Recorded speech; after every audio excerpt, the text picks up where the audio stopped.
강릉시의 석연치 않은 건축 행정이 세간에 오르내리는 가운데 이번에는 관련 공무원이 자기 소유 토지의 이익이 되도록 셀프 행정을 했다는 의혹이 제기됐습니다.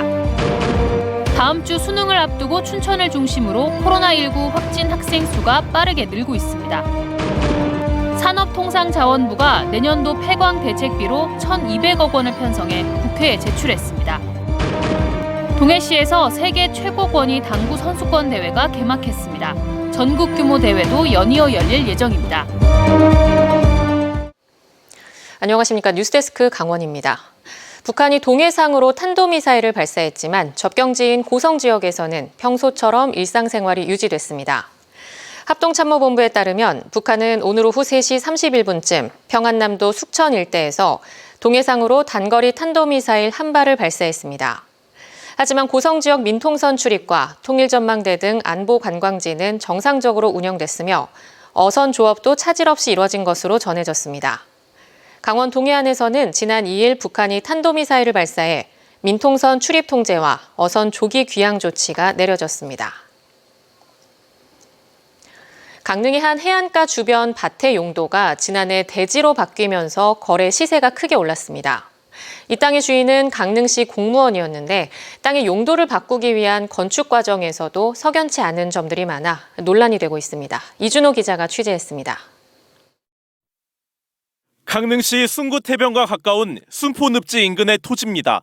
사방이 온통 밭과 논으로 둘러싸여 있는 1,300여 제곱미터 땅에 컨테이너와 조립식으로 지어진 두 동의 건축물이 보입니다.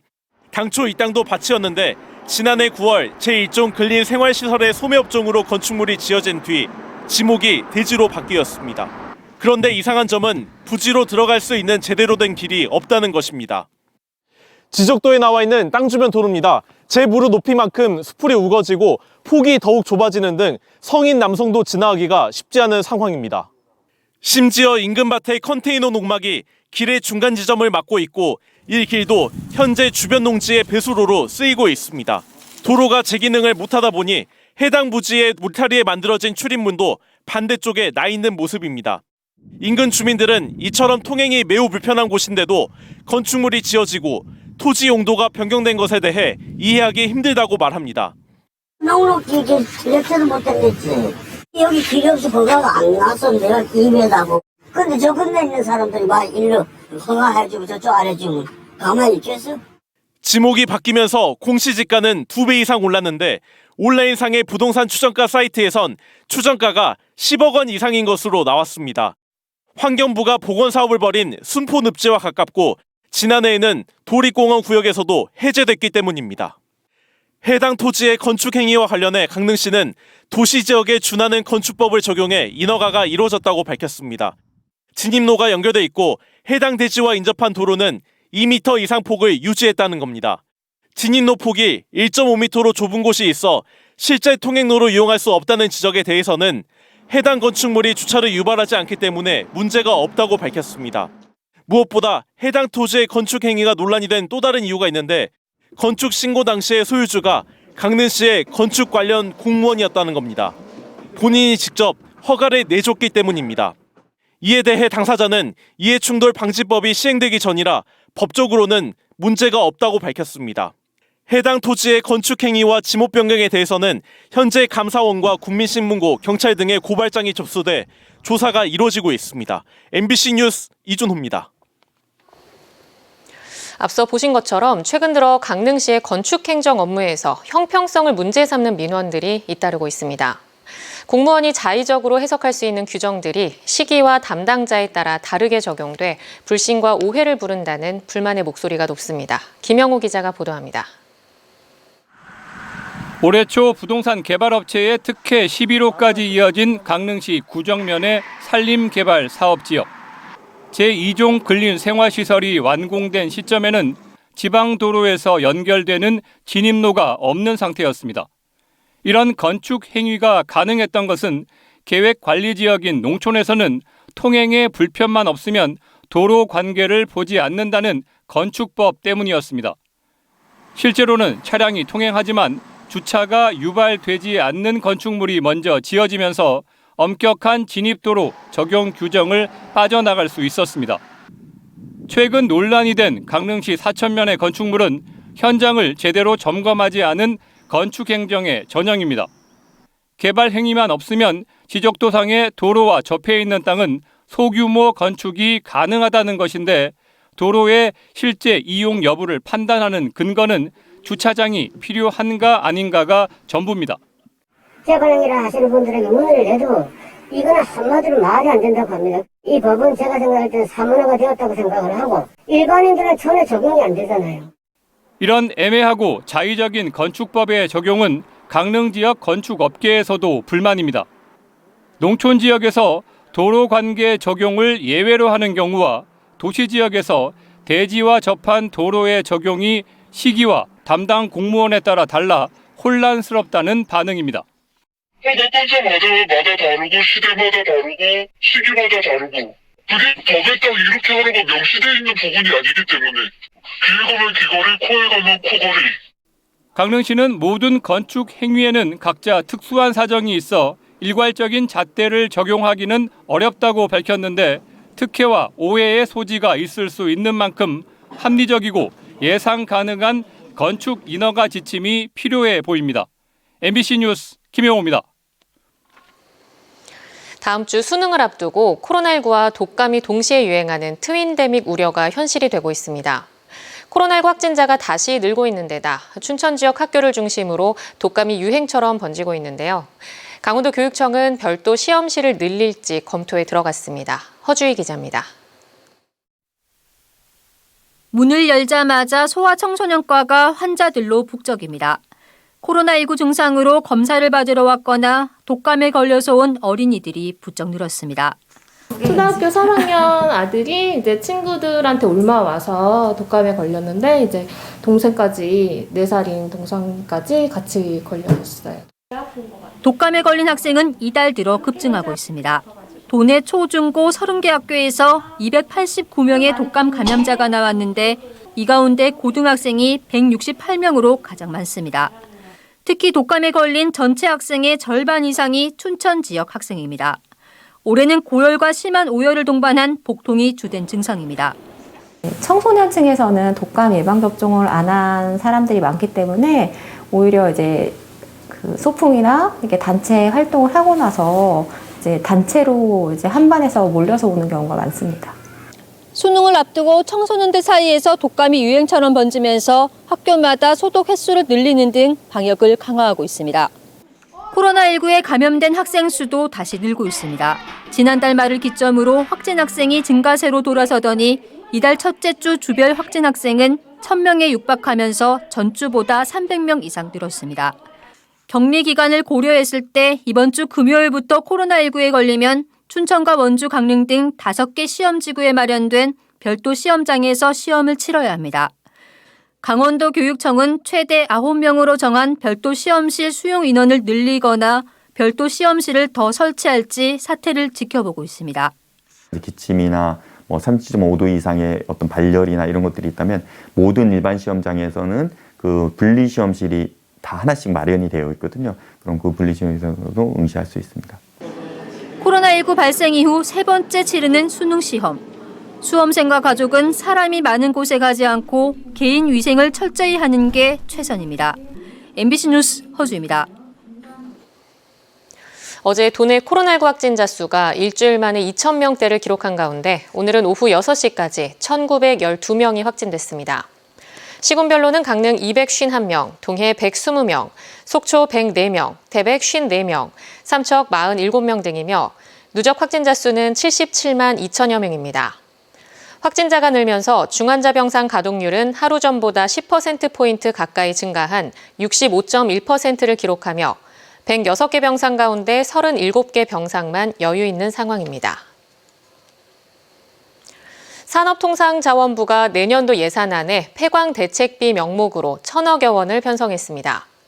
산업통상자원부가 국회에 제출한 예산안에 따르면 내년도 폐광 대책비는 올해 예산 448억 원의 3배에 가까운 1,225억 원입니다. 산업부는 내년에 대한석탄공사 화순광업소 조기 폐광 등으로 퇴직 근로자 수가 올해보다 3배가량 많을 것으로 예상돼 증액한 것이라고 설명했습니다. 세계 최정상급 선수들이 출전하는 세계 최고 권위의 3쿠션 당구 선수권 대회가 동해에서 열리고 있습니다. 이번 달에 전국 규모의 대회가 잇따라 열려 동해시가 당구 열기로 달아오를 전망입니다. 배연한 기자입니다. 가로 3.1m, 세로 1.7m의 당구대.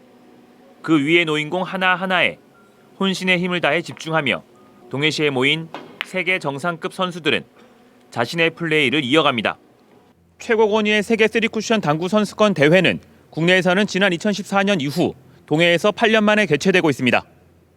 이번 대회에는 세계 랭킹 1위 딕 야스퍼스와 2위 다니엘 산체스를 포함해 국내 1위 김행직 선수 등 23개 나라 48명이 출전합니다. 1년에 한 번 열리는 세계에서 가장 큰 규모의 국제 3쿠션 대회로 그만큼 치열한 승부가 예상됩니다. 9명의 선수가 출전하는 우리나라 선수들은 지난 2014년 대회 우승 이후 사상 두 번째로 당구 선수권 대회 우승을 노리고 있습니다. 아무래도 세계 선수권은 1년에 열리는 시합 중에 가장 큰 시합이고 권위 있는 시합이라 잘하고 싶은 욕심은 있지만 그래도 최선을 다할 계획입니다. 동해시에서는 당구 세계 선수권에 이어 전국 규모의 당구 대회도 잇따라 치러집니다. 오는 12일부터 16일까지 2022 동트는 동해배 전국 당구 대회가 열리고 17일부터 20일까지는 전국 생활 대축전 당구 종목이 개최돼 전국 당구 동호인들을 설레게 하고 있습니다. 국내의 많은 당구 동호인들이 대회 기간 우리 시설을 찾아오게 되어 지역 경제 활성화에도 큰 도움이 될 것으로 생각됩니다. 또한 그 앞으로도 이번 당구 대회뿐만 아니라 각종 이제 스포츠 마케팅을 이제 적극적으로 동해시는 오는 13일까지 동해체육관에서 열리는 제74회 세계 3쿠션 당구 선수권 대회를 포함해 세계 당구 대회 기간 동안 선수와 관계자 등 4천여 명이 동해시를 찾을 것으로 예상하고 있습니다. MBC 뉴스 배연한입니다. 원주, 춘천, 강릉의 성폭력 피해 지원 시설인 해바라기 센터에 영상 증언 시스템이 도입됐습니다. 성폭력 피해 아동이나 청소년이 법정에 가지 않고 피해 상황을 증언할 수 있는 여건이 마련된 겁니다. 황구성 기자입니다. 2020년 손녀의 친구인 10살 소녀를 강제추행하고 해당 장면을 동영상으로 촬영한 혐의로 징역 18년을 선고받은 60대. 같은 해 12살 의붓 딸을 간음하고 폭행해 징역 22년이 선고된 40대 계부. 둘 다 성폭력 혐의를 극구 부인하면서 아동인 피해자들은 가해자가 있는 법정에서 피해 상황을 진술해야 했습니다. 방어권이 보장되지 않는다며 작년 말 헌법재판소가 수사 과정에서의 아동 청소년 성폭력 피해 증언의 증거 능력을 사실상 인정하지 않았기 때문입니다. 피해 아동들은 수사 과정에서는 물론 법정에서 또다시 피해 상황을 진술해야 합니다. 긴 세월 피해를 당한 사람들도 많잖아요. 어린아이들이. 그 과거 기억까지 꼭 아픈 기억까지 헤집어내고 2차 피해로 이어질 수 있을 것 같아요. 이 때문에 지난 4월부터 전국 주요 도시 해바라기 센터에서 시범 도입돼 왔던 영상 증언 시스템이 강원도에까지 확대됐습니다. 최근에 도입된 원주보다도 춘천과 강릉에서는 석 달 전부터 시스템이 설치돼 한 달에 2건 정도씩 이용 실적을 보이고 있습니다. 시설이나 이런 거는 다 갖춰진 상태라서 언제부터 그러니까 도입 시기나 이런 거를 여가부에서 이제 진행을 확대를 한다라고 한 이후 해바라기 센터 영상 증언은 성폭력 피해 아동 청소년이 상담을 받았던 비교적 익숙한 장소에서 가해자와 마주칠 걱정 없이 전문 상담가의 도움을 받으며 진술할 수 있습니다. 하지만 이 역시 피해 상황을 또다시 진술해야 하는 건 마찬가지입니다. 따라서 피해 조사 단계서부터 가해자 측 반대 신문까지 포함해 추가 증언 자체를 없애는 내용의 성폭력 처벌법 개정안이 서둘러 국회를 통과해야 한다는 지적도 나옵니다. 트라우마가 계속 상기가 되고 피고 측 변호인으로부터도 2차 피해가 우려되는 거는 완전히 배제할 수 없는 상황이다. 피해자 보호에 있어서의 가장 최소한의 장치에 지나지 않기 때문에 최근 3년 동안 강원도에서 발생한 아동 청소년 대상 강간, 강제추행 사건은 330건, 한 해에 100건 넘게 발생하는 건데 인구 10만 명당 아동 청소년 성범죄 발생 비율은 전국 최상위권입니다. MBC 뉴스 황구선입니다.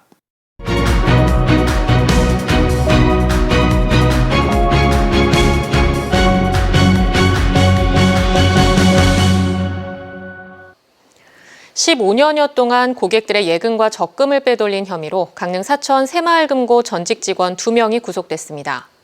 강릉경찰서는 어제 2006년 1월부터 올해 6월까지 모두 129억 원의 고객돈을 빼돌려온 사천 새마을금고 직원 2명을 특정범죄 가중처벌법상 횡령과 배임 혐의로 구속했다고 밝혔습니다. 새마을금고 중앙회는 지난 6월 자체 감사를 통해 강릉 사천 새마을금고 직원 2명이 수십억 원의 돈을 빼돌려온 정황을 적발했고 해당 직원이 경찰에 자수하면서 6개월여간 수사가 이어져 왔습니다. 오늘 오후 1시 50분쯤 삼척시 노곡면 둔달리의 한 폐광 동굴에서 양수 작업을 하던 노동자 3명이 매연을 마시고 의식을 잃는 등의 부상을 입었습니다. 소방당국은 50여 분 만에 의식을 잃고 쓰러진 70대 남성 1명과 경상 2명 등 3명을 구조해 병원으로 옮겼습니다. 경찰과 소방, 삼척시는 정확한 사고 경위를 조사하고 있습니다. 계속된 금리 인상으로 부동산 시장이 위축된 상황에서도 강원도 내 아파트 매매 10건 가운데 3건은 외지인이 사들인 것으로 나타났습니다. 한국부동산원이 발표한 부동산 거래 현황 자료를 보면 올해 1월부터 9월까지 강원도 내에서 매매된 아파트 14,441동 가운데 33.4%인 4,833동이 외지인 거래였고 서울 거주자의 거래도 10%를 차지했습니다. 동해안 지역에서는 속초시에서 거래된 1,201동 가운데 15.4%인 185동을 서울 거주자들이 사들였고 강릉시에선 1,728건 가운데 187동, 10.8%가 서울 거주자의 거래였습니다. 동해시는 986동 가운데 396동을 강원도 외 거주자가 사들여 외지인 매매 비율이 40%를 넘었습니다. 강원도청사 건립 부지선정위원회가 오는 24일 후보지에 대한 실사를 벌일 계획입니다. 부지선정위원회는 오는 24일 4차 회의를 열고 강원도청 현 청사와 캠프 페이지, 옛 농업기술원, 동래면 일대, 노루목 저수지 등 5대 후보지를 둘러볼 계획입니다.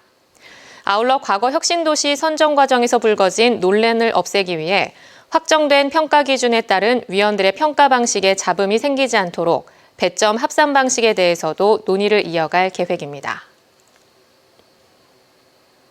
강원뉴스 마칩니다. 고맙습니다.